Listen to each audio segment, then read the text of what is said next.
स्वदेशी मिली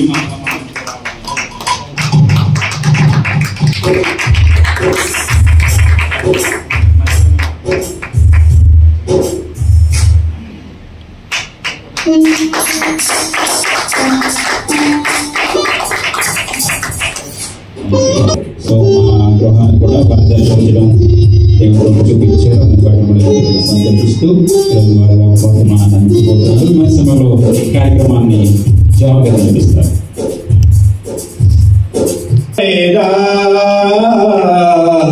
ప్రభు నిన్ను కొనియాడెదను హల్లెలూయా పాడెదా ప్రభు నిన్ను కొనియాడెదను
Prabhu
ఆరాధన చెప్పుకుందామండి. మరి రమేష్ గారు మరి బ్రదర్స్ అందరూ మరి ఎవరికి వచ్చినట్లయితే స్తుతి ఆరాధన చెప్పుకుందాం. లేట్ చేయదు, టైం లేదు.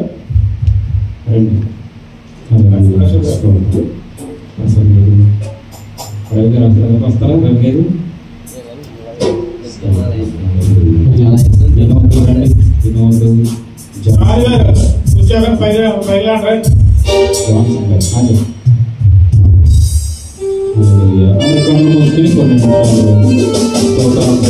ప్రభువానికి వందనాలు. అయ్యా నువ్వు గొప్ప దేవుడు, ఆశ్చర్యకరుడు, కొండవాడవు.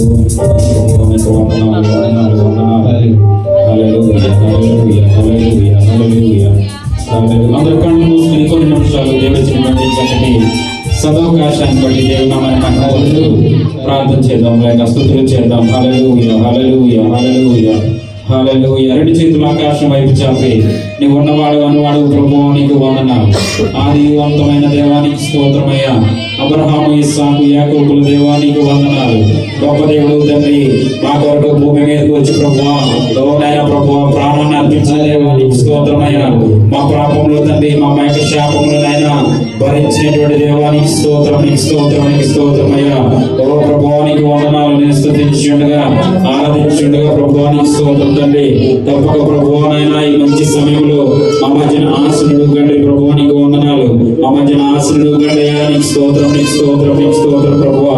స్తుతులకు మాత్రుల స్తోత్రాలు కూడా ఆరాధనకి యోగ్యులానికి వందనాలు. సోదరులు ఎవరు సోదరులు మాట్లాడాలి, ఎవరు మౌనంగా ఉండదు దయచేసి.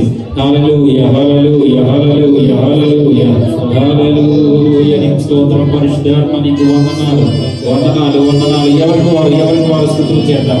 ఇది మంచి సమయము, దేవనామాన్ని మహిమపరచేటువంటి చక్కటి సమయము. ఇది మనం ఆయా ప్రాంతం ఉన్నటువంటి సమయము కాదు కానీ, మనం బయట వ్యర్థముగా గడిపేటువంటి సమయం కాదు కానీ, మౌనంగా ఉండేటువంటి సమయం అస్సలు కాదు కానీ, రాజుగా ఎదగలదు.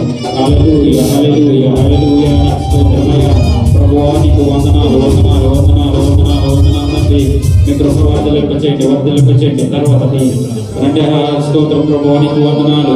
రెండయ్యా మా మధ్యలో సంచరించిన ప్రభువా, నీ ఆత్మతో నింపండి ప్రభువా, నీకు వందనాలు. నీ ఆత్మతో నింపండి, నీ ఆత్మతో నింపండి ప్రభువా, నీ ఆత్మతో నింపండి అయ్యా. నీకు స్తోత్రం తండ్రి, నీకు వందనాలు, వందనాలు, వందనాలు.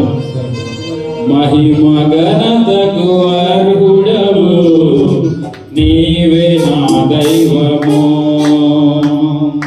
మహిమ ఘనతకు అర్హుడవు నీవే మా దైవము. సృష్టికర్త ముక్తిదాత, సృష్టికర్త ముక్తిదాత, స్తుతులకు ఆరాధన నీకే,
అడుగున రక్త బిందువులే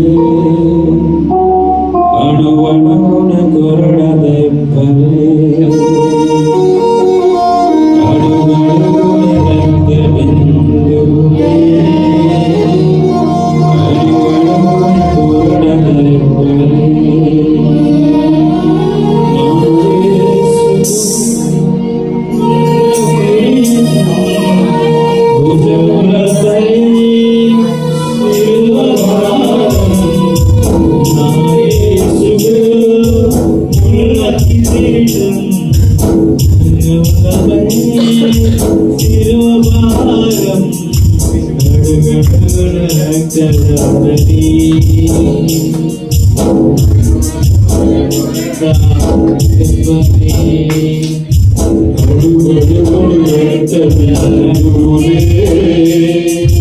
అణువణువున కొరడ దెబ్బలే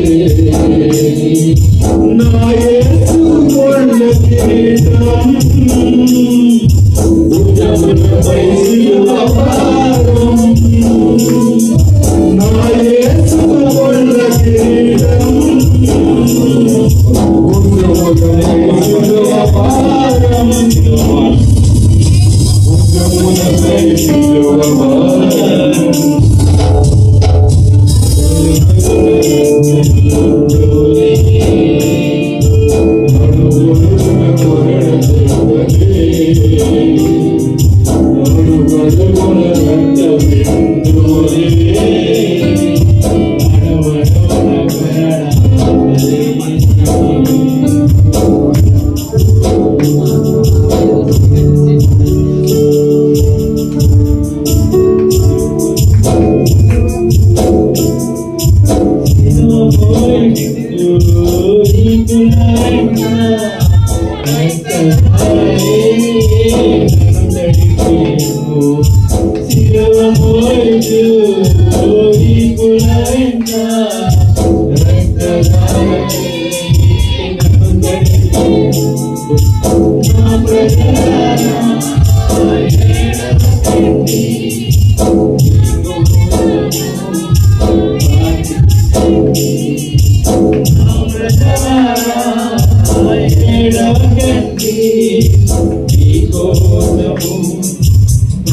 మహాపరిశుద్ధుడైన ప్రేమగల తండ్రి, నీ ఘనమైన నామానికి స్తోత్రాలు తండ్రి. దేవానువదం ప్రభువైన మా కోసమే, మా పాపముల కోసమే దేవా రక్తమును చిందించి మా పాపములను కడిగిన దేవుడు తండ్రి. దేవా, ఈ సమయంలోనూ మీరు మాకు సమీపముగా ఉన్నారని మేము నమ్ముచున్నాము దేవా. దేవా, ఈ రోజు వాక్యము చేత మాతో మీరు మాట్లాడిన ప్రభా, ఎంతవరకు నీ బిడ్డలు చక్కటి ఆరాధన చేశారు ప్రభు. నీ బిడ్డలు ఆరాధన చేసిన నీ బిడ్డలు మీరు ఆశీర్వదించండి దేవా. నీ సేవకుని ప్రభా మా మధ్యకు తీసుకువచ్చావు. తన నోటి ద్వారా ఏ మాటలు మీరు పలికించబోతున్నావో ఆ వాక్యము కొరకు మేము దాహము కలిగి ఎదురు చూస్తున్నాము ప్రభువైనా. ఆ వాక్యమే మమ్మల్ని ప్రతిస్తుందని ఆశలు ఎదురు చూస్తున్నాము ప్రభా. నీ దాసుడు ఏది బోధిస్తున్నాడో ఆ మాత్రమే విని మా హృదయంలో పరచుకుని నీ మాటకి లోపలే చూపను మాకు అనుగ్రహించి మరి ప్రార్థిస్తున్నాము తండ్రి. ఎంతవరకు ప్రభా మీ కృప నిరంతరము మాకు ఉంచినందుకు ఏ నుంచి రుణము తీర్చలేము. ఇది మొదలుకొని ప్రభా నిత్యము పరిశుద్ధాత్మ శక్తి చేత మీ మంత్రమైన వాక్యము చేత మాతో మీరు మాట్లాడుగాక. ప్రతి సీక్రెట్ శత్రువులను యేసు నామములో విడుదల కలుగునుగాక. మన ప్రతి అవసరతను ఆయన సన్నిధిలో మేము కలుగునుగాక. మేము కలుగునుగాక. ఈ సమయంలో మేము కలుగునుగాక. ఇంకా అనేక మంది ప్రజలు గొప్ప సాక్షులుగా నిలబడునుగాక. ఆయన సన్నిధిలో గొప్ప సాక్షులుగా నిలిచి ఉండునుగాక. ఈ ప్రార్థన ప్రభా ఈ బాధ సన్నిధికి చేర్చుని నిరంతరం ఈ కృప చేత మమ్మల్ని దీవించుమని యేసు అధికారమైన నామములో తండ్రి ప్రార్థన చేయించున్నాము పరమ తండ్రి. ఆమేన్, ఆమేన్, ఆమేన్. దేవునికి మహిమ కలుగుగాక. చక్కటి స్తుతి ఆరాధన చేసినటువంటి పురుషుల అందరికీ కూడా నా ప్రత్యేకమైనటువంటి వందనాలు తెలియజేస్తున్నాను. మంచి సమయంలో కొన్ని ప్రార్థన వస్తున్నాయి, నేను తెలియజేసి దైవజనులకి సమయాన్ని అప్పగించేస్తాను. చదువుతారు సోదరులు చిట్టి గారు స్వదేశం నుంచి ఈ వారంలోనే స్వదేశం నుంచి రావడానికి చూపించారు. దేవుడు అందరి బట్టి దేవుడు నాకు తెలియజేస్తూ ఎయిర్పోర్ట్కి వెళ్ళి చక్కగా వారిని రిసీవ్ చేసుకోవడం దేవుడు సహాయం చేశారు. రెండో ప్రార్థన వస్తా ఇందురమ్మ భర్త గారు అనారోగ్యంతో ఉన్నటువంటి సమయంలో ప్రార్థన చేసాం. దేవుడు మంచి స్వస్థతను వారికి అనుగ్రహించారు. దాన్ని బట్టి దేవునికి మహిమ. అదేవిధంగా ఈ వారం కిరణ్ గారిది, అదేవిధంగా ఈ రోజు అదేవిధంగా సోల్మన్ అనేటువంటి సహోదరులు కూడా పుట్టినరోజు జరిగింది. వారిని బట్టి దేవుడు పరుస్తూ పుట్టినరోజు ఏమన్నారు మన రవి గారు గత వారంలో పెళ్లిరోజు జరిగింది. ఆ పేరు రోజు నిమిత్తము కేక్ తీసుకొచ్చారు. సో సంఘంలో ఎవరికైనా అంత జరుగుతాయి కాబట్టి చిన్నగా ప్రార్థన చేసేసి నేను ఆ కేక్ కట్ చేయించి దైవజనులకి సమయం చేసుకుని, అదేవిధంగా మరియమ్మ గారి పెద్ద కుమార్తె హెప్సిబా గారి యొక్క పుట్టినరోజు వారి బట్టి కూడా ప్రార్థన చేద్దాం. మంచి సమయంలో రండి, రవి గారు వస్తారు ఎదురు రండి, చిన్నగా కేక్ కట్ చేసేసి ఓపెన్ చేయండి, మోట ఓపెన్ చేయండి. చిన్న ప్రార్థన విషయాన్ని బట్టి చిన్న ప్రార్థన చేద్దాం. మనం వారి పేరు చెప్పి వారిదే కట్ చేద్దాం. ఓకేనా? Very good. పరిశుద్ధుల పరమదండ్రి నీకు వందనాలు చెల్లిస్తే మంచి సమయంలో ప్రభువా కుమారుడు తండ్రి నీకు స్తోత్రం. కిరణ్ గారిని, రాణి గారిని ప్రేమించినటువంటి కుమారుడు విషయాలను బట్టి ప్రార్థన చేస్తూ కుమారుడు ఇచ్చిన నూతన ఏడాదిని బట్టి ప్రభువా మీ కృపమైన వర్ధలింప చేయమని ప్రార్థన చేస్తూ, అదేవిధంగా సహోదరులు సోల్మన్ గారిని బట్టి ప్రార్థన చేసిన వారికి మంచి ఆరోగ్యము, క్షేమము, వారి యొక్క ఉద్యోగంలో వారి భార్య అతని శ్యామల గారిని బట్టి సంపూర్ణ కుటుంబాన్ని బట్టి ప్రార్థన చేస్తూ ఈ కేక్ బట్టి వారి జీవితాలని మధురముగా మార్చమని ప్రార్థన చేస్తూ యేసు నామమును బట్టి ప్రార్థన చేమ పరమ తండ్రి, ఆమేన్. ఓకే, వారి పేరు మీద మేము కట్ చేస్తున్నాము. వారు ఇద్దరు కూడా మిస్ అయ్యారు. వారి తల్లిదండ్రులు కిరణ్ గారు రాలేదు. తండ్రి యొక్కయు కుమారుని యొక్కయు పరిశుద్ధాత్మ నామంలో ఈ కేక్ కట్ చేస్తుండగా కేక్ వల్ల వారి జీవితాలు మధురముగా మార్చబడును గాక. అయిపోయిన తర్వాత అందరూ కేక్ తినండి.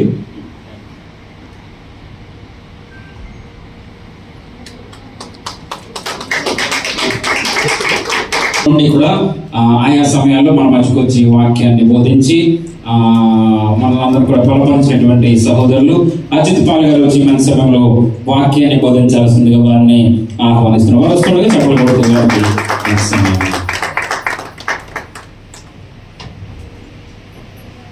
దేవునికి స్తోత్రము, దేవదేవునికి వందనాలు. దేవుడు ఇచ్చినటువంటి గొప్ప భాగ్యాన్ని బట్టి దేవునికి వందనాలు చెల్లించుకున్నాను. అరగంట మాత్రమే టైం ఉంది నాకైతే, తర్వాత మీకు చెప్పమన్నా నేను ఉండకపోలేదు. సో దేవుడు ఏదైనప్పుడు కూడా గొప్ప భాగ్యాన్ని ఇచ్చాడు. కీర్తన గ్రంథము 42 అధ్యాయంలో ఒకసారి చూద్దామా? కీర్తన గ్రంథము 42 అధ్యాయము మొదటి వచనంలో చూడండి. దుప్పి నీటి వాగుల కొరకు ఆశపడినట్లు దేవా నీ కొరకు నా ప్రాణము ఆశపడుచున్నది. ఇక్కడ దుప్పి నీటి వాగుల కొరకు, నీటి కొరకు రాయొచ్చు కదా పరిశుద్ధాత్ముడు. దుప్పి నీటి కొరకు ఆశపడినట్లు రాయొచ్చు కదా. దుప్పి నీటి వాగుల కొరకు ఆశపడినట్లు నా ప్రాణము దేని కొరకు? దేవుడి కొరకు మన ప్రాణము ఆశపడుతుందా, తృష్ణ కోరుచున్నదా? నేను అడిగిన ప్రశ్న మీకు అర్థమైందమ్మా?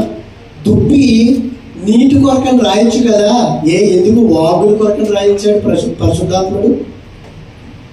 అంటే దుప్పి నీళ్లు ఎక్కడ పడితే అక్కడ తాగదు అని అర్థం, అంతే కదా.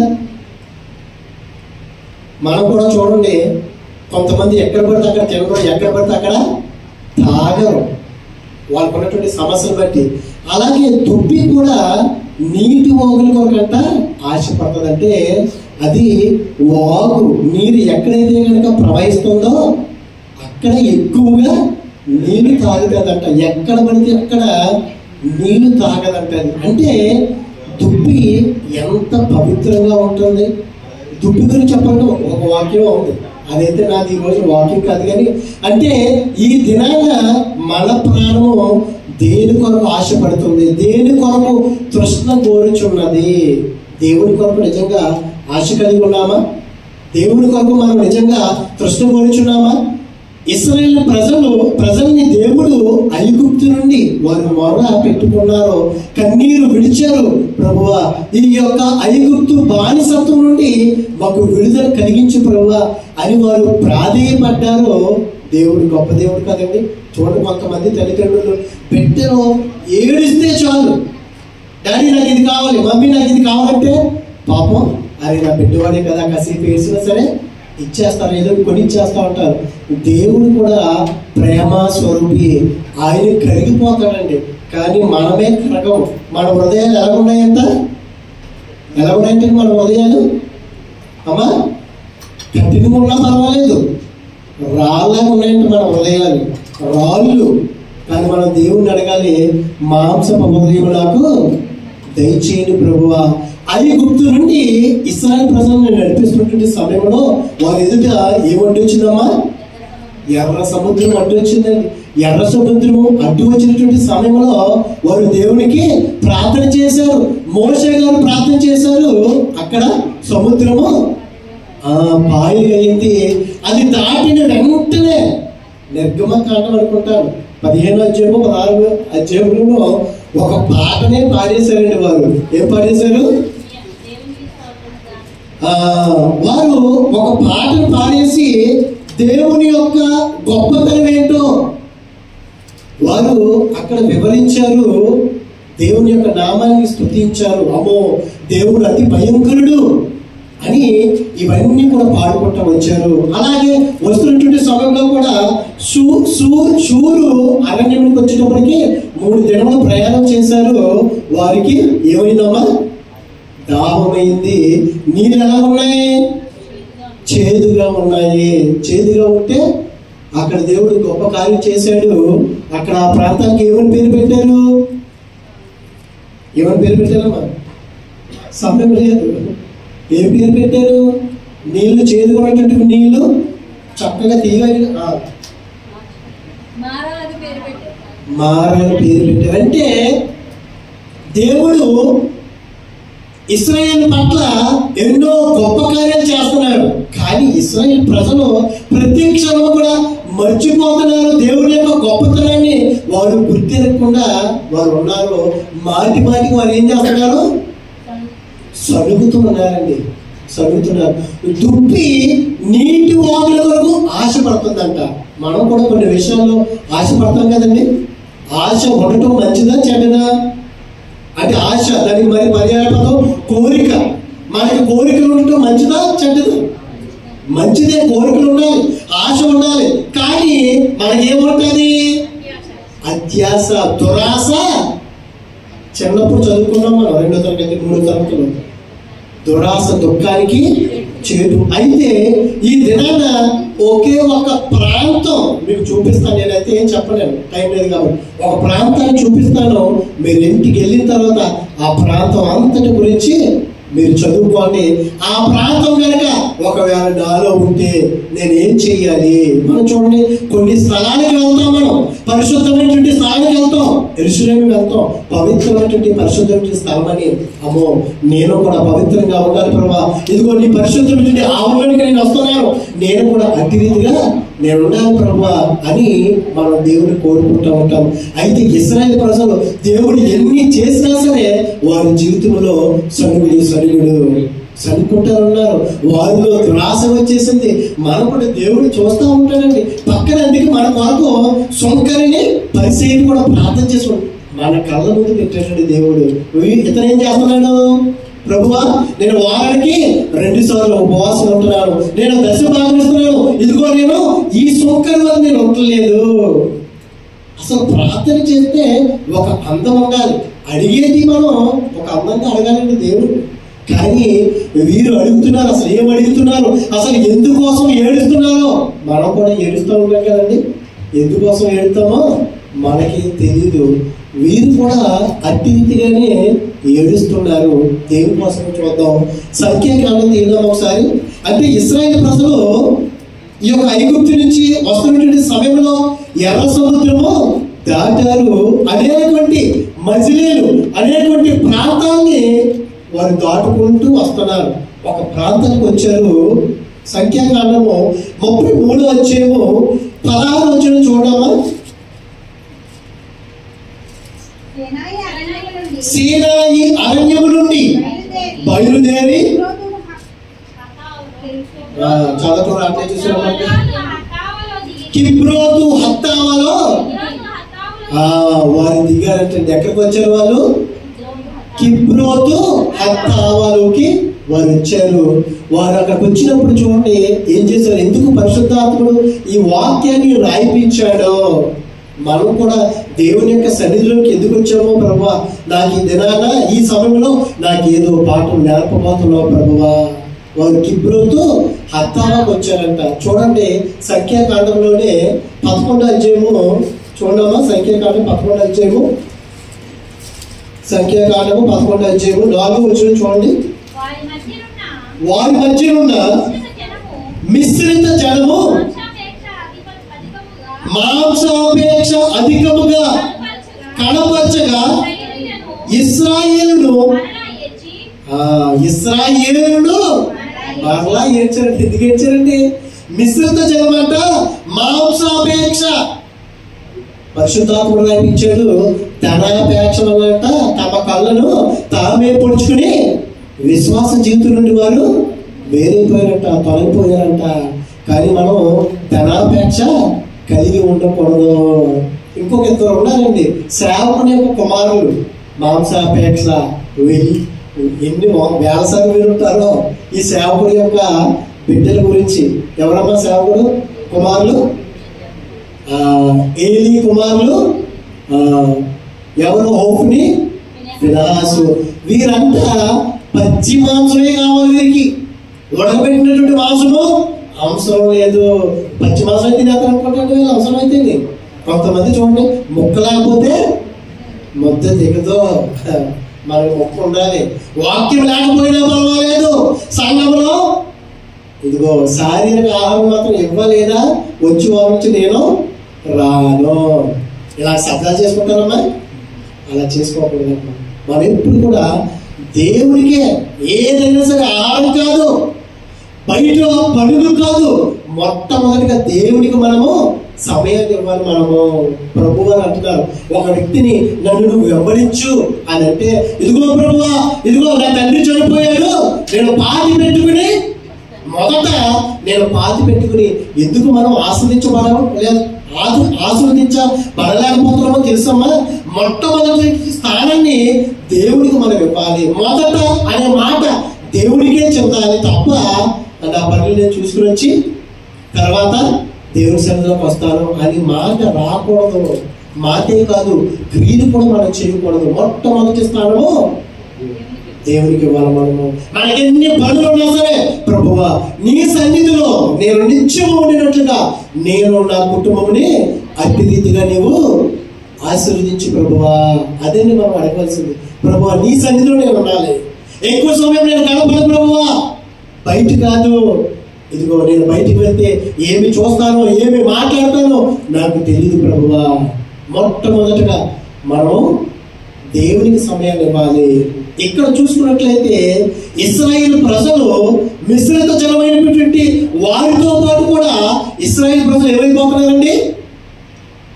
ఏమైపోతున్నారు? మా చదువు కలిపిడే ఏడుస్తున్నారంట పాపం. ఎందుకు చూడండి, ఐగుప్తులో మేము అన్ని రకముల ఏంటమ్మా ఐగుప్తులో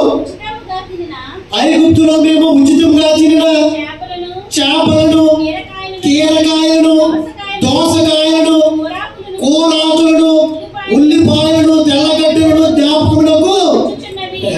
ఏదో సామెతలు చూసానమ్మా, చింత చచ్చినంత పులుపు చావదండి కొంతమందికి. వీడి పైకి భక్తి పరలాగానే ఉంటాడు, బాప్తిసం తీసేసుకుంటాడు. వాడు పాత జీవితాన్ని విడిచిపెట్టుకోడు. ఇంకాని పాపము బ్రతుకుని మర్చిపోవడం. వీళ్ళు కూడా చింత చచ్చిపోయినా సరే ఐగుప్తు బానిసత్వం నుంచి బయటికి వచ్చినా సరే మీరేం జ్ఞాపకం తెచ్చుకుంటున్నారు? అబ్బో మేము చాలా భయంకరంగా అక్కడ హింసించబడ్డాము, చాలా కష్టపడ్డాము, మరలా కళ్ళలో కూడా మేము జ్ఞాపకం తెచ్చుకోకూడదు అని మీరు అనుకోవాలి. కానీ వీరికి ఏం జ్ఞాపకం వస్తున్నాయట? కీరకాయలు, ఉల్లిపాయలు, దోసకాయలు, తెల్లగడ్డలంతా ఉచితముగా. ఫినాయిల్ కూడా తాగేస్తారు అనుకుంటాను వీళ్ళు. అలా టైం ఉండలేదు నాకు ఎందుకని. ఉచితంగా చేపలు ఎత్తున్నారంట, చక్కగా అవి గుర్తుకొస్తున్నాయంట. కానీ కింద ఇంకా చదువున్నామా? పాపం ప్రాణం అంటే సమస్యలు పోయినట్టు. ఎందుకు? వీరికి దేవుడి యొక్క వాక్యము వెళ్ళదు లోపలికే. వీరు ఎలా ఉంటారు? దురద చెవులు వల్లి వారి వాళ్ళు ఉంటారు. వీరు వాక్యం ఎక్కదు వీరికి. దురద చెవులు అంటే లేదా దురద వస్తే కోరుకుంటాం కాదు. దురద చెవులు అంటే వాక్యం లోపలికి హృదయంలోనికి వెళ్ళదు. నువ్వు ఎంత చెప్పు, ఏ సేవకుడు వాక్యం చెప్పినా సరే హృదయంలోనికి వెళ్ళదమ్మా. త్వరత చెవులు వారి వల్ల ఉండిపోయారు వీరు కూడా. వీరి యొక్క ప్రాణాలు ఏమైపోయినాయంట, సొమ్మసిపోయినాయంట. ఎందుకు? ఈ మన్నా కాక మా తండ్రుల ఎదుట మరేమీ లేదని చెప్పుకునేది. అంటే మన్నా ఎక్కడి నుంచి వచ్చింది? ఆకాశంలో నుంచి దేవాది దేవుడు కురిపిస్తున్నాడు, వారికి ఏది కూడా లోటు లేకుండా. ఆ మన్నా తినటం వల్లంట మీరు ఏమైపోతున్నారంట అమ్మా, సొమ్మసిపోతున్నారంట. నమ్మాలా? ఇది నగ్న సత్యమా లేకపోతే ఉత్తితి మాటలు అబద్ధం? ఇది వీళ్ళు చెప్పేవి, వీళ్ళు చెప్పేవాడిని అబద్ధాలే అమ్మా. మనకలాగే మాటి మాటికి క్షణం క్షణానికి ఎలా మాట్లాడుతాం అబద్ధాలు మనం మార్చేస్తూ ఉంటాం. చూసారా, నరం లేని నాలుగు ఎలా మార్చేస్తూ ఉంటారు మనల్ని. వీరికంట మన్నాని తింటే సొమ్మసిలిపోతున్నారంట. ఇదిగో మా ఎదుట ఈ మన్నా తప్ప మరి ఏమి కనబడట్లేదు. అందుకే మాకు ఈ కీరకాయలు, దోసకాయలు, తెల్లగడ్డలు, ఉచితంగా ఇచ్చినటువంటి చేపలు ఐగుప్తులో మాకు గుర్తుకు వస్తున్నాయే. ఈ మన్నా తినే మేము చచ్చిపోమంటారా అని వీరేం చేస్తున్నారు? ఏడుస్తున్నారంట. ఏమి కావాలని ఏడుస్తున్నారు? మాంసం కావాలని. మనం కూడా ప్రార్థన చేసినప్పుడు ఏమడుగుతామమ్మా? ప్రభువా నాకు అప్పులు ఉన్నాయి, ప్రభువా, ప్రభువా నాకు ఇరుకులు ఉన్నాయి, ప్రభువా, ఎన్నో మాట్లాడుతూ ఉంటాను. మంచిది, ప్రార్థన చేసుకోండి. కానీ వాటన్నిటికంటే ప్రభువా నీ చిత్తం ఏమైందో, నీ చిత్తానుసారంగా నన్ను నడిపించు ప్రభువా అని మనం ప్రతిరోజు అదే ప్రార్థన చేయి. ఏం పర్వాలేదు, దేవుడు జగత్తి పునాది వెయ్యబడక మునిపే మన గురించి ప్రణాళిక వేసి ఉన్నాడు. మనకు తలంపు పుట్టక మునిపే ఆయనకి ఎప్పుడో తెలుసు ఆయనకి. కానీ ప్రార్థనలో కూడా మనం ఏమడుగుతామో మనకు తెలియదు. వారు మాంసం కోసం ఏడుస్తున్నారంట. చూడండి ఇక్కడ 10వ వచనానికి రండి. జనులు తమ తమ కుటుంబంలో ఎవరి గుడారపు ద్వారము వద్ద వారు ఏడవగా మోషే వినుడు. ప్రతి ఒక్కరు కూడా వారి యొక్క గుడారపు వద్ద వారు ఏం చేస్తున్నారు? ఏడుస్తున్నారు. ఏమని? అయ్యో మాకు మాంసము లేదు, మాకు తినటానికి లేదు. మనిషి అంటే ప్రభు అన్నారు కదా, మనిషి రొట్టె వలన జీవించడు కానీ దేవుని యొక్క మాట వలన జీవిస్తాడండి. దేవుడి యొక్క మాట చాలు, శక్తిని ఇస్తుంది, జీవాన్ని ఇస్తుంది, మనం నడిపిస్తుంది. కానీ వీరు మాంసం కోసం ఏడుస్తున్నారు. మనం కూడా చూడుకోండి, రాలేదనుకోండి ఏడు చేస్తా ఉంటాము. అయ్యో అక్క బాగలేదు, ఏడుపు. అయ్యో నాకు ఇంకా జీతం రాలేదు, ఏడుపు. మనం ఏడవసరం లేదు. ఎవడో మన జీతం లేదా? వాక్యం సెలవిస్తుంది, ఎవడైనా సరే జీతాలు కనుక బెగబెట్టుకుని ఉంటే ఆ జీతమే మొర పెడతాదంట. ఆ జీతం మొర పెడతాదంట. మనం ఏమి బాధపడవలసిన లేదు. ప్రభువా నీ చిత్తానుసారం నడిపించండి ప్రభువా, నేను కష్టపడ్డాను ప్రభువా అని మనం హృదయపూర్వకంగా ప్రార్థన చేసినట్లయితే దేవుడు వారి హృదయాల్ని ఎవడైతే ఇవ్వట్లేదో వారి హృదయాన్ని దేవుడు కలిగింప చేస్తాడు. ఏడుస్తున్నటువంటి సమయంలో ఇవన్నీ కూడా మీరు యెహోవా కోపము బహుగా రగులుకొనెను, వారు ఏడ్చుట మోషే దృష్టికి చెడ్డగా ఉండెను. మోషే గారికి తెలిసింది, చాలా చెడ్డగా అసహ్యం కలిగింది. ఏంటి? మాంసం కోసం వీళ్ళు ఏడుస్తున్నారా? మనం కూడా చూడండి, సంఘంలో ఆహారం అయిపోయిందా, విన్న వాక్యం అంతా విడిచిపెట్టేస్తాం. దేవుడి యొక్క వాక్యం చేస్తుందంట, మనం అంట మనకి ఎంత కావాలో అంతే మనం తినాలి. ఆరుగురు ప్రార్థన నేర్చుకోవాలి మనం. ప్రభు నాకు ఎంత కావాలో అంతే దయచేయి ప్రభు. ఎక్కువైతే కనుక ఇదిగో ప్రభు ఎవడని నేను అంటానేమో, తక్కువైతే కనుక ఇదిగో అసలు నాకు దేవుడు తెలియదు అంటానేమో. నాకు వద్దు ప్రభు, నాకు తక్కువ మాత్రమే ఆహారం నాకు దయచేది ప్రభువా అని మనం అడగాలి. ఎక్కువ మేకవరకు తింటే అందుకే మన యొక్క గొంతుకి ఏం పెట్టుకోమన్నాడు? కత్తి పెట్టుకోమన్నాడు దేవుడు. మనం పెట్టుకుంటామా? లేదు. ఇశ్రాయేలు ప్రజలు కూడా మాంసం కోసం ఏడుస్తున్నారు. చూడండి వారి యొక్క పద్ధతి ఎలా ఉందో. 32వ వచనానికి రండి. ఇక్కడ 32వ వచనం చదవండి. 31 నుంచి చదవండి. లేకపోతే తరువాత యెహోవా సన్నిధి నుండి ఒక గాలి బయలుదేరి సముద్రం నుండి పూరేలను రప్పించి పాలెము చుట్టూ ఈ ప్రక్కను ఆ ప్రక్కను దిన ప్రయాణమంత దూరమునకు భూమి మీద 2 మూరల ఎత్తున వాటిని పడజేస్తున్నారు. ఎందుకంటే మీరు ఏడుస్తున్నారు కదా. మోషే గారు విన్నారు, అయ్యో ప్రభువా దేవా, ఇన్ని లక్షల మందికి 20 లక్షల మందికి నేను ఆహారాన్ని ఎక్కడి నుంచి తీసుకురాగలను ప్రభువా, మాంసాన్ని. చూడండి, దేవుని మీద ఆడుకున్నటువంటి బిడ్డల్ని నీతిగా న్యాయంగా యథార్థంగా జీవించేటువంటి బిడ్డలు మొరపెడితే కనుక ఏడుస్తూ దేవుడు అస్సలు తట్టుకోలేదండి. మోషే గారు బాధపడుతుంటే దేవుడు తట్టుకోలేకపోయాడు. ఇదిగో దేవుని యొక్క ప్రార్థన విన్నాడు. అందుకే మిరియం గారే మా తమ్ముడేనా దేవుడు, మా తమ్ముడితోటేనా మాట్లాడేది దేవుడు, మాతో మాట్లాడ్డా, ఆహారంతో నాతోటి మాట్లాడ్డా అని అనుకున్నారు. అంతే, కోపం వచ్చేసింది. దేవుని యొక్క కోపం ఎవరి మీదకి? అక్క మీదకి, మిరియం మీదకి వచ్చేసింది. తెల్లని కుష్టి వచ్చేసింది. అంటే భూమి మీద ఉన్నటువంటి వారందరూ సాత్వికుడు, నా ఇల్లంతటిలో నమ్మకమైనటువంటి వాడు మోషే గారు.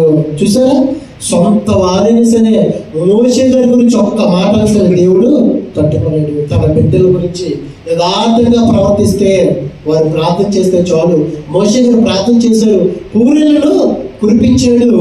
అక్కడ చదివిన తర్వాత జనులు ఆ దినమంతయు ఆ రాత్రి అంతయు మునుపటి దినమంతయు లేచి, అబ్బా నాకు ఇక్కడ బాగా నచ్చింది ఏంటంటే అండి, అయ్యగారు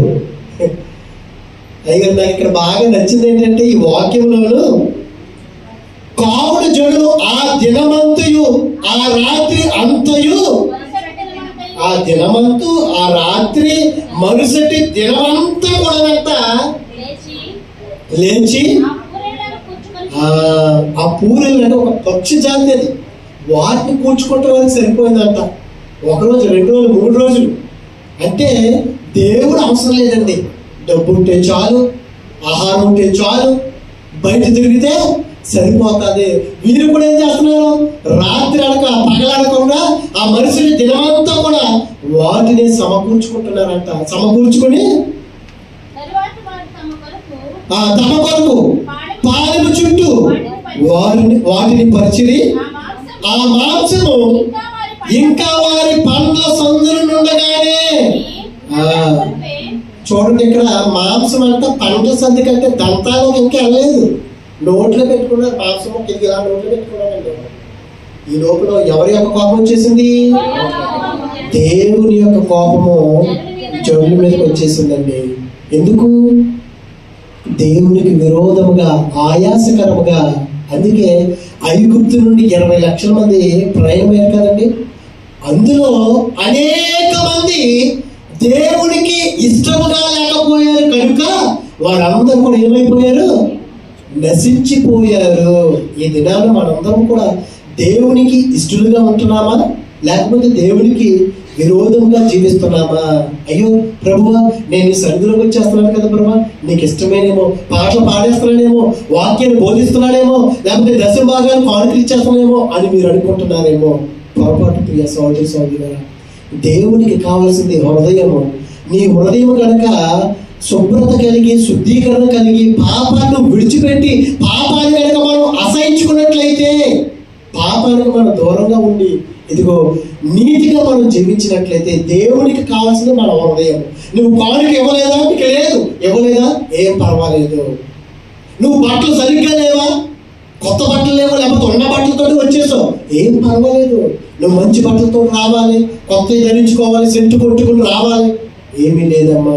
నీ హృదయం కనుక పరిమళించినట్లయితే అది మంచి సువాసన అందరికి ఇస్తుంది, అనేక మందికి మాదిరికరంగా మనల్ని నిలబెడతాది మన హృదయం. అందుకే దేవుడు మనం అడగాలి, ప్రభువా నా సమస్త ప్రవర్తన అంతటి యందు నువ్వు అధికారం తీసుకో ప్రభువా అని మనం అడిగినట్లయితే, ఇదిగో పూరేళ్ళు వీటన్నిటిని కూడా కూర్చుకున్నారో నోటిలోనికి మొత్తం అలాగే వెళ్ళింది, మొక్క అలాగే వెళ్ళింది, పంట సందులోకి వెళ్లకుండానే దేవుని యొక్క కోపం ఏమైపోయింది?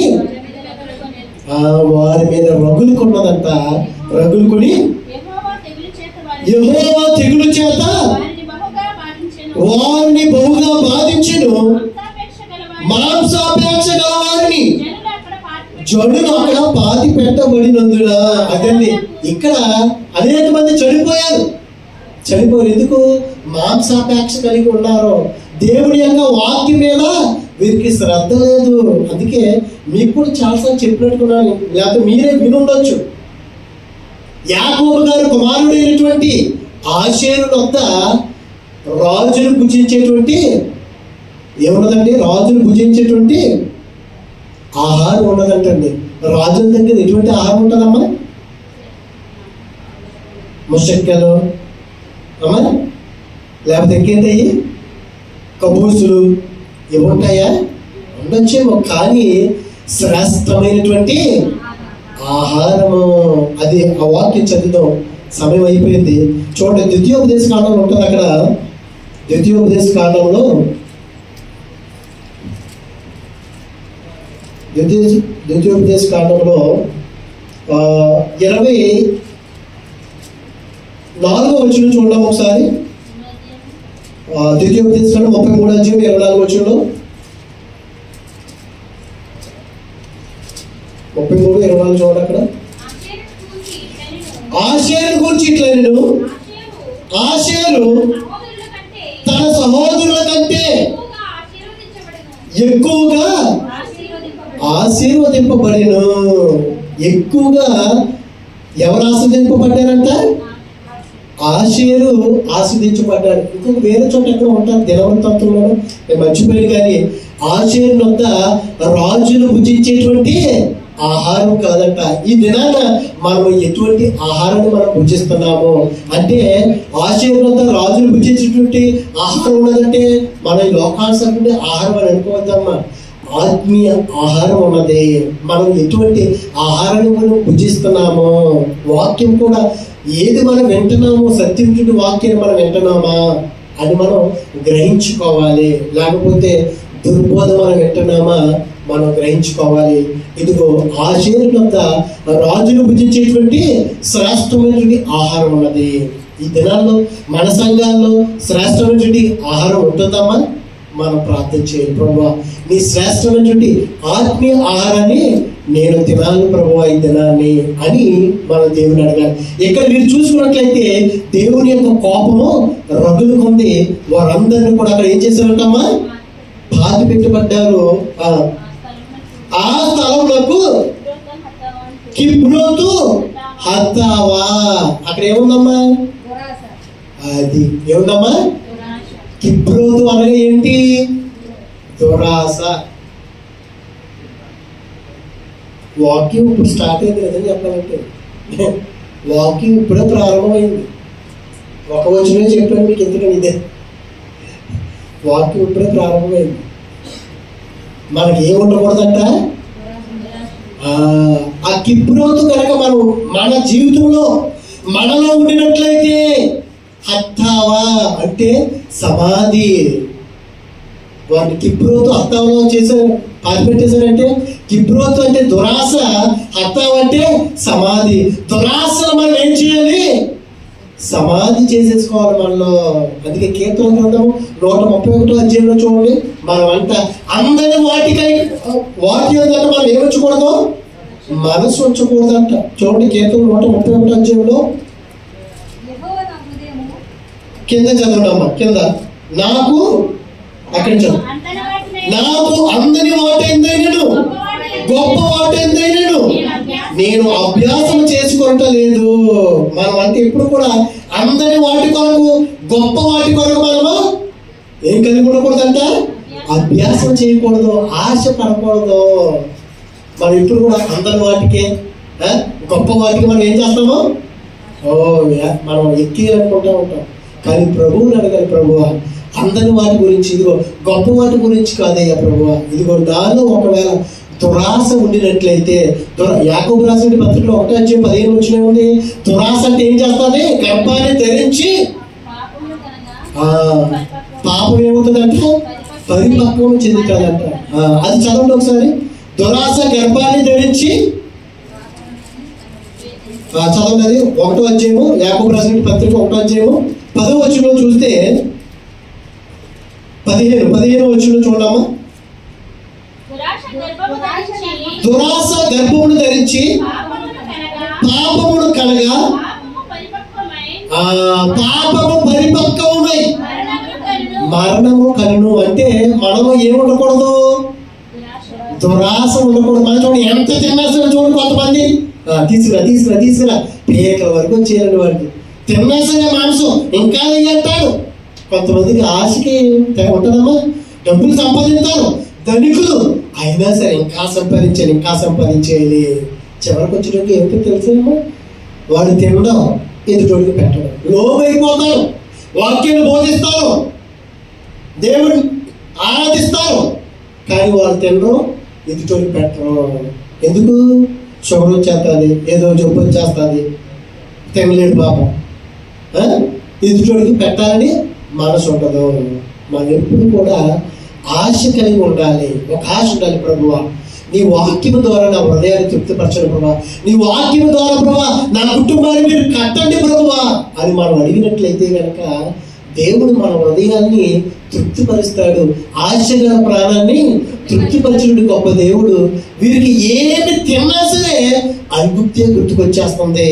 అంటే వీరు పాత జీవితాన్ని వీరు జ్ఞాపకం తెచ్చుకుంటున్నారు. కానీ చివరికి ఇదిగో నోటిలోనికి వెళ్ళకముందే దేవుని యొక్క ఉగ్రత వారి మధ్యలోకి వచ్చేసింది.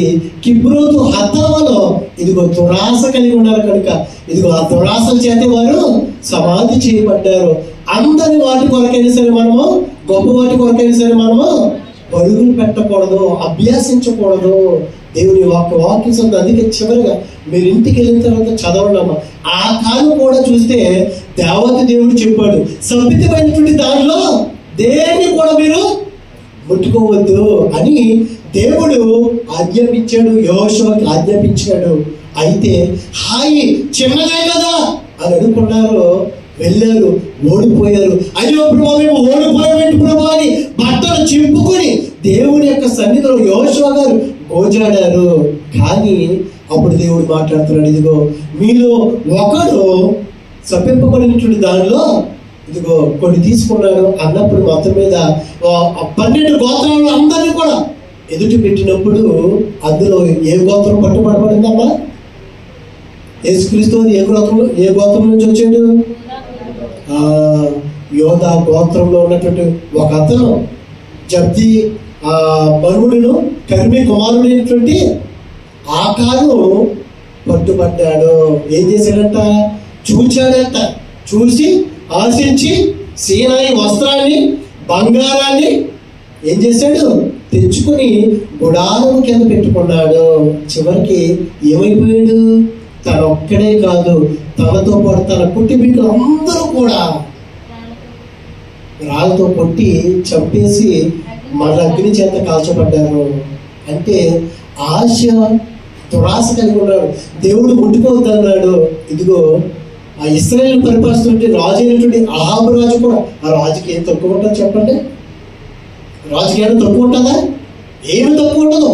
కానీ దురాశ దుఃఖానికి చేటు. పక్కనటువంటి పైకి వెళ్ళి చూశాడు, నాబోతు ద్రాక్ష తోట మీద కన్ను పడింది. అడిగాడు, అయ్యో ఇది నా పితరుల యొక్క స్థిర చర ఆస్తి, నేను ఇవ్వనయ్యా. ఇంకోటి ఏదైనా అయితే కనుక నేను ఇచ్చేవాడేమో, కానీ ఇది మాత్రం నేను ఇవ్వలేనయ్యా అన్నప్పుడు అయ్యో సరేనయ్యా పర్వాలేదు అని అనుకున్నాడా? ముడిచిపెట్టి కూర్చున్నాడు. తన భార్య ఏంటి అన్నప్పుడు దేవుని యొక్క పేరు చెప్పి తాకీదు కూడా వేసేసి ఉపవాస దినాన్ని ప్రకటించి ఇదిగో దేవునికి రాజుకి విరోధంగా మాట్లాడని చెప్పేసి రాళ్ళ చేత కొట్టించి చంపించేసింది. చూడండి, చివరికి యెజబెలు రాణి కూడా ఏ విధంగా చనిపోయింది? అదే విధంగానే చనిపోయింది. అంటే దురాశ. మనం ఎప్పుడు కూడా మనలో కనుక దురాశ ఉండినట్లయితే వాటిని సమాధి చేసుకోవాలి. ఇశ్రాయేలు ప్రజల గురించి చూసుకున్నట్లయితే కీర్తన గ్రంథం 106వ అధ్యాయం మనం చూస్తే చూడండి, అక్కడ 7వ వచనంలో నేను ముగిస్తాను, 2 నిమిషాల్లో ముగించేస్తాను. ఇంకా అక్కడ చూడండి, ఐగుప్తులో మా పితరులు నీ అద్భుతములను గ్రహింపక ఎన్ని అద్భుతాలు చేసినా సరే దేవుడు ఇదిగో ఇశ్రాయేలు ప్రజలు వారి పితరులంట గ్రహింపు లేదంట. మనం కూడా దేవుని యొక్క వాక్యాన్ని మనం వింటున్నాం కదమ్మా. మరి మనలో గ్రహింపు ఉందా? మొదటి స్థానాన్ని మనం దేవుడికి ఇస్తున్నామా? మన దురాశను మనలో సమాధి చేసుకోగలుగుతున్నామా? ఇదిగో వీరు ఆశపడ్డారు, మంచిదే, కానీ అసలు తక్కువ. మీరు చదువుకోండి, వాక్యం ఏం చెప్పట్లేదు నేను, అయిపోయింది కాబట్టి సమయం. వారంట తక్కువ అంట. అంటే నడుచుకుంటూ వెళ్ళినటువంటి వాడు ఇంతకని వీడు 100 తూములు అంట. 100 తూములు కూర్చుకున్నది నెమ్మదిగా పట్టుకున్నటువంటి వాడు. అంటే ఒక గాడిద నిజంగా ఒక 10 గాడిదలు 2,000 కిలోలు మోస్తాయో అంత కూర్చుకున్నాడంట ఒకడు. ఎవరండి వీడు? నెమ్మదిగా, ఎందుకంటే ఇంత హైట్లో ఉన్నాయి కదా అవి, నెమ్మదిగా నడుచుకుంటూ వెళ్ళి పట్టుకున్నటువంటి వాడు. వాళ్ళ గురించే రాశాడు ఇందులో. మరి ఇంకా పరుగు వెళ్ళి కంగారుగా ఎన్ని వేల కేజీల మాంసాన్ని మీరు దాచుకున్నారు. మాంసం కోసం ఏడ్చారు, కానీ అయ్యో ప్రభువా, నువ్వు ఇచ్చినటువంటి వాగ్దాన దేశానికి మేము అడుగు పెట్టాలి ప్రభా. ఇదిగో మా వైపు, మా ఎదురుగా ఉన్నటువంటి దాని వైపు మేము చూడాలి ప్రభా. విశ్వాసానికి కట్ట వైపు నుండి నీ వైపు మేము చూస్తూ మేము ముందుకు కొనసాగిపోవాలి ప్రభా అని మనం నిర్ణయం తీసుకున్నట్లయితే వీటి గురించి దేని గురించి కూడా మనం పట్టించుకోము. నా దగ్గర డబ్బు లేదు, లేకపోతే గృహం లేదు, ఏమీ లేదని మనం వాటి గురించి మనము చింతించము. మన చింత యావత్తు దేవుని మీద వేసి మనం ముందుకు కొనసాగినట్లయితే ఇదిగో వీరంతా పితరులందరూ కూడా దేవుడు చేసినటువంటి కార్యాలన్నింటిని కూడా గ్రహించుకోలేదంట. 11వ వచనం చూడమ్మా. అయినను వారు ఆయన కార్యములను వెంటనే మర్చిపోయారు. మనం కూడా అంతే కదా, గుమ్మం దాటి వెళ్ళండి, వాక్యం మర్చిపోతాం. వేరే విషయం అనుకోండి, ఏదైనా ఒక్క మాట సూటిపడి మాట వచ్చింది అనుకోండి, దాని గురించి నన్ను అన్నారు పాస్టర్ గారు ఈ దినాన్న అని అంట. అది గుర్తుంటాయి మనకి. అవి కాదమ్మా, వాక్యము ప్రభువా, నేను వాక్యాన్ని మర్చిపోతున్నాను ప్రభువా. ఇదిగో వ్యర్థమైనటువంటి మాటలు నా హృదయం ఉంటున్నాయి ప్రభువా. వాక్యం మర్చిపోకుండా ఆ జ్ఞాపక శక్తి నాకు దయచేయండి ప్రభువా అని మనం అడిగితే దేవుడు నిజంగా నెమరు వేసుకునేటువంటి ఆ భాగ్యాన్ని ఇస్తాడు. తర్వాత చూడమ్మా. ఆయన ఆలోచన కొరకు కనిపెట్టుకొనక పోయి అరణ్యంలో వారు బహుగా ఆశించిరి, ఎడారిలో దేవుణ్ణి శోధించిరి, వారు కోరింది ఆయన వారికి ఇచ్చిన. దేవుణ్ణి శోధించారండి. మనం ఎప్పుడు కూడా దేవుణ్ణి శోధించకూడదు. ప్రభువా నీ చిత్తం ఏమైందో, నీ చిత్తానుసారంగా ప్రభావ నన్ను నడిపించి ప్రభావం మనం అడిగినట్లయితే, ఇదిగో కిబ్రోతో హత్త అంటే దురాశలు కనుక మనలో ఉండినట్లయితే వాటిని కనుక మనం సమాధి చేసుకుంటే, దయచేసి కీర్తన గ్రంథం ఇప్పుడు 106వ అధ్యాయం కదా మీది, ఇంటికి వెళ్ళిన తర్వాత మీరు ఇదంతా కూడా చదువుకోండి. సంఖ్యాకాండము 11వ అధ్యాయం అంతా కూడా చదువుకోండి మీరు దయచేసి. ఎందుకంటే సమయం లేదు కనుక దేవుడి చిత్తం అయితే మరొకసారి మనం మాట్లాడుకుందాం. దేవుడి ఇచ్చినటువంటి గొప్ప భాగ్యాన్ని బట్టి ఆలోచించుకున్నాను. God bless you. దేవునికి స్తోత్రం. హల్లెలూయా. మంచి చక్కటి వర్తమానం అందించిన సేవకుడికి నా హృదయపూర్వక వందనాలు. అలాగే దయచేసి మరి అందరూ లేచి నిలబడి అయితే ముగ్గురు ప్రార్థన చేసుకుని అందరూ లేచి నిలబడి ఈ వారం అంతా కూడా దేవుడు చేసిన మేలును బట్టి ఒకసారి మీరు జ్ఞాపకం చేసుకొని ఈ వారములు మీరు దేవుని ఏది అనగాలనుకుంటున్నారో మనసారిగా మీరు దేవుని అడిగి ఆయన్ని కనపరుచుకుందాం, ప్రార్థన చేసుకుందాం. మహాపరిశుద్ధుడు అయిన ప్రేమ గల తండ్రి, మీ ఘనమైన నామానికి వందనాలు, స్తోత్రాలు తండ్రి. దేవా, ఈ వారం అంతటిలో నీ ప్రజలను మీ రెక్కల నీడలు వారిని బలపరిచినందుకు నీకు స్తోత్రాలు. కూడి వచ్చి నీ బిడ్డల ప్రభు తిరిగి వారి క్షేమము కర్మగను వారి వారి యొక్క గృహానికి చేరుకోవడానికి వారి ప్రయాణములు మీరు తోడుగా ఉండండి. దేవా, ఇదిగో తండ్రి, ఈ దినాన్ని ఏ వాక్యము నీ బిడ్డలు విన్నారు ఆ వాక్యమును బట్టి నీ బిడ్డలు క్రమముగాను మర్యాద కర్మగాను వారు నడుచుకోవడానికి కృపదయం చేయండి. దేవా, ఇంతవరకు ప్రభు నీ కృప నిరంతరము మాకు తోడుగుంచిన దేవుడు. వచ్చే వారములో ప్రభు ఇంకా మేము ఆనందముతో ప్రభు మీ సన్నిధికి రావడానికి కృపకు దయచే ప్రభునైనా, ఇక్కడ నిలిచి ఉన్న ఏ స్త్రీలైనా ఏ పురుషులైనా వారి శరీరంలో బలహీనత కలిగి ఉండి వారి మీద స్వస్థపరిచిన ప్రభు. ఎవరైతే ప్రార్థన చేయమని అయ్యా కోరి ఉన్నారు వారి కొరకు ప్రార్థన చేస్తున్నాం. ప్రార్థన చేయమని కోరిన ప్రతి బిడ్డలను దేవుడు దీవించునుగాక, వారికి మేలు కలుగునుగాక. యేసయ్య, ఇంతవరకు మాతో మీరు మాట్లాడి బలపరిచి స్థిరపరిచినందుకు నీకు వందనాలు. ఇది మొదలుకొని ప్రభు నిత్యం పరిశుద్ధాత్మ శక్తి చేత మమ్మల్ని నింపమని యేసు పరిశుద్ధ నామము ద్వారా తండ్రి ప్రార్థన చేయించు నామ పరమ తండ్రి ఆమేన్. యేసు రక్తమే నిత్యము, ప్రవేశ రక్తమే నిత్యము, ఇది సంపూర్ణ చేయని గాక, అపవాది అనంత నాశనమే గాక. మన తండ్రి దేవుడు కృపల రక్షకుడైన యేసు క్రీస్తు యొక్క నామమునందు సదాకాలము ప్రభు మనకి అందరికీ తోడే ఉండేది గాక. ఆమేన్. అందరికీ వందనాలు. శ్యామము గెలిపేస్తారు.